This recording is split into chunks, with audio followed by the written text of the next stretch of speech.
ராமச்சந்திரன், நிறைவு சுற்று எல்லாரும் சுருக்கமா அப்படி சம்ம பண்ணிட்டீங்கன்னா சரியா இருக்கும். குறுக்கிட விரும்பி இருந்தீங்க, சொல்லுங்க. ஆச்சாரி சார் சொன்னதுக்கு சொன்ன ஒரு பொய்ய அதை நான் என்ன உண்மையான என்ன நடந்தது அப்படிங்கறத சொல்ல விரும்புறேன். திரு அம்பேத்கர் அவர்கள் ஹிந்து கோட் பில்ல பாஸ் பண்ண முடியாது அப்படிங்கிற விரக்தியில தான் ரிசைன் பண்ணாரு. அவர் ரிசைன் பண்ண பிறகு திரு நேரு அவர்கள் அவருக்கு ஒரு கடிதம் எழுதுறாரு. அவர் சொல்றாரு, நீங்க எவ்வளவு ஃபீல் பண்றீங்களோ அதே அளவுக்கு என்னால இதை பாஸ் பண்ண முடியலங்கிற அந்த வருத்தம் எனக்கும் இருக்கு. ஆனா இந்த நம்ம அரசாங்கம் கொஞ்ச நாள் தான், அது எலெக்டட் கவர்மெண்ட் கிடையாது, அது ஒரு நேஷனல் கவர்மெண்ட். நம்ம பீரியட் முடிய போகுது. ஸோ உங்களால கொஞ்ச நாள் இருக்க முடியுமான்னு பாருங்க, நம்ம சேர்ந்து இதை எவ்வளோ கொண்டு போக முடியுமோ கொண்டு போவோம்.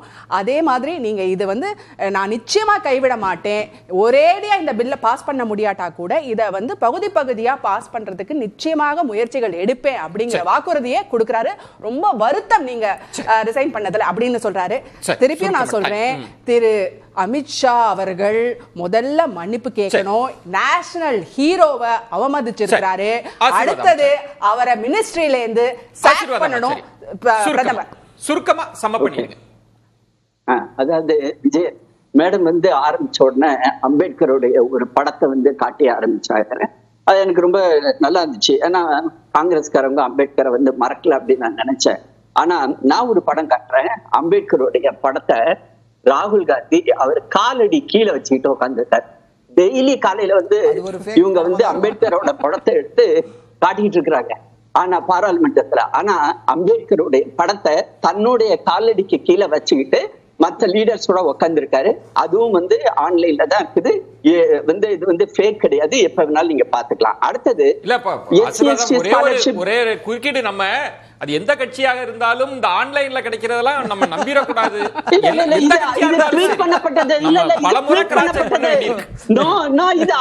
அவருடைய ஹேண்டில் ட்வீட் பண்ணப்பட்டது. தலித் கம்யூனிட்டியை சேர்ந்த லீடர்ஸ் ராகுல் காந்தியை அவர் வீட்டுல போய் பார்க்கும்போது எடுத்த போட்டோ. இது நான் எடுத்த போட்டோ கிடையாது.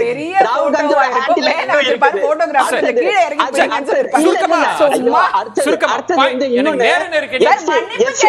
முடிச்சுக்கிறேன்.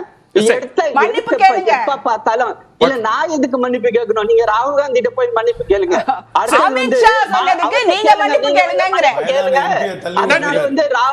அம்பேத்கரை இழிவுபடுத்துறது ராகுல் காந்தி. அப்புறம் இன்னொரு முக்கியமான பாயிண்ட், இல்ல ஒரு நிமிஷம், சரவணன் SC/ST ஸ்காலர்ஷிப் பண்ணிருச்சிட்டோம், SC/ST ஸ்காலர்ஷிப் பண்ணிருச்சிட்டோம் பொய்யான தகவலை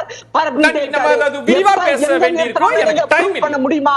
நான் இங்க சேலஞ்ச் பண்றேன். எப்ப எங்க எந்த மாநிலத்துல நான் நிறுத்தணும்னு ப்ரூவ் பண்ண முடியுமான்னு கேக்குறேன். இப்போ என்ன அப்படின்னா, பாஜக எந்த அளவுக்கு இதை கண்டு கலங்கி போயிருக்கிறது அப்படின்னா, இன்னைக்கு போராட்டம் நடத்துகிறாங்க எதிர்கட்சி எம்பிக்கள் எல்லாம். ராகுல் காந்தி அவர்களை சூப்பர்மேன் ரேஞ்சு கொண்டு போயிட்டாங்க. இப்படி 3 எம்பிக்களை விட்டாங்களாம். ஐசியூல வேற போய் உட்கார வச்சிருக்கிறாங்க பாவம் 3 எம்பிக்களை.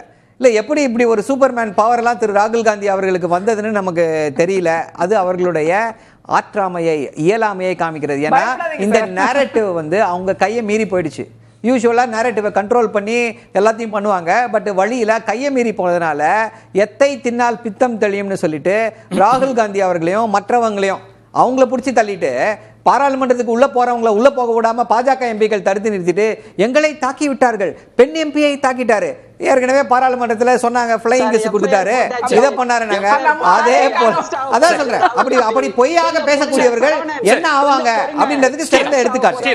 அதாவது அம்பேத்கர் இந்தியாவிலே தமிழ்நாட்டில் தான் ஓபன் பண்ணது. இது ஒரு பெரிய புருடான் இருக்கும்னு நினைச்சேன். அதே மாதிரி தான் 1927 ஆக்ரால திறந்தாச்சு திரு அம்பேத்கர் அவருடைய பேர்ல. அதுக்கப்புறம் 1996 அது திருப்பி ரீநேம் பண்ணிருக்காங்க அவர் ஆனர்ல. இங்க உட்கார்ந்து திமுக தான் பண்ணிட்டுன்னு சொல்ற போதே தெரியும் அது ஏதோ ஒரு மிகப்பெரிய பொய் இருக்கும்னு. மக்களே பாத்துக்கோங்க, இந்த மாதிரி தான் பொய் சொல்லிட்டே இருப்பாங்க. ஸ்டிக்கர் ஓட்டற பார்ட்டி.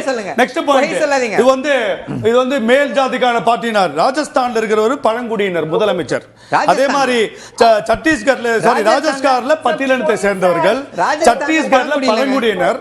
அதே மாதிரி மத்திய பிரதேஷ்ல பட்டியலின சமுதாயம். எனக்கு திமுகல துணை முதலமைச்சராவது என்னைக்காவது வருவாங்களா? அது இங்க முடியும்னு சொல்றதுக்கு ஒரு தைரியமான ஸ்போக்ஸ் பர்சன் இங்க உட்கார முடியுமா? அத முதல்ல யோசிங்க. அதுக்கப்புறம் நீங்க பாஜக பத்தி பேசலாம். இன்னைக்கு இண்டிபெண்டன்ஸுக்கு அப்புறம் அதிகமான பட்டியலத்தை சேர்ந்தவர்களும் ஒடுக்கப்பட்டவர்களும் கொண்ட ஒரே ஒரு அரசாங்கம் சொன்னா மோடி அரசாங்கம். இன்னைக்கு ஒரு பழங்குடியினர் பிரசிடென்ட் ஆக்கியது மோடி அரசாங்கம். ஸ்டிக்கர் ஒட்டுபவர்கள் சனாதனத்தை ஒழிப்போம் சொல்லிட்டு வேல்முருகனை தூக்கின்னு ஓடுவாங்க. அந்த மாதிரி இல்ல பாஜக. சனாதனத்தை ஒழிப்போம் வேற தூக்கின்னு ஓடுற கட்சி திமுக. ஸ்டிக்கர் ஓட்டுற கட்சி திமுக. இங்க வந்து நமக்கு பாருங்க தைரியம் இல்ல. ஒரு ஸ்போர்ட்ஸ் பர்சனுக்கு பழங்குடியினர் முதலமைச்சர் ஆவாரு. திமுக தைரியம் இல்ல. இதுதான் திமுக ஸ்போர்ட்ஸ் பர்சன். நன்றிகளை தெரிவிச்சுக்கிறேன். மற்றொரு தலைப்புல சந்திக்கிறேன். நன்றி, வணக்கம்.